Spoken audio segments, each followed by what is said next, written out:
Passa aqui de frente. Não adianta fugir, Renato. Não adianta. Vocês têm que aguentar.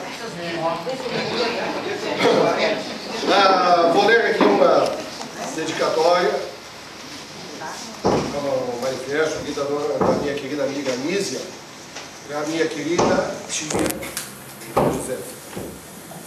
Querida irmã José, seja bem-vinda em nosso chá. Que sorte tivemos no nosso encontro e a senhora em Canoas.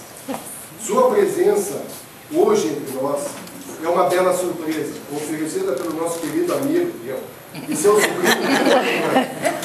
Que está cobrando. Sabemos que a senhora está cansada de uma viagem longa e agradecemos por deixar de repousar para a missa e recepção à noite e vir aqui repartir sua alegria com seus ex-alunos e admiradores.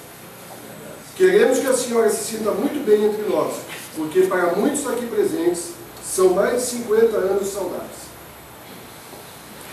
Aqueles seus meninos e meninas de cara lavada e joelho esfolado, hoje estão com menos cabelos, mais fofinhos, mas conservam no coração a sua lembrança, seu carinho e atenção com cada um deles.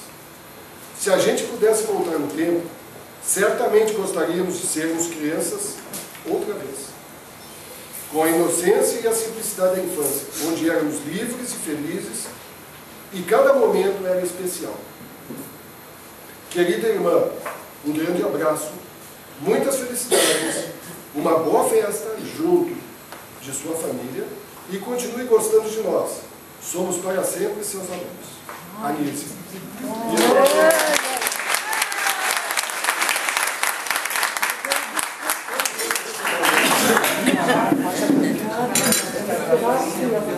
Eu choro, eu não sabia. Meus parabéns. Ô, gente, agora, com autorização da dona Anísia.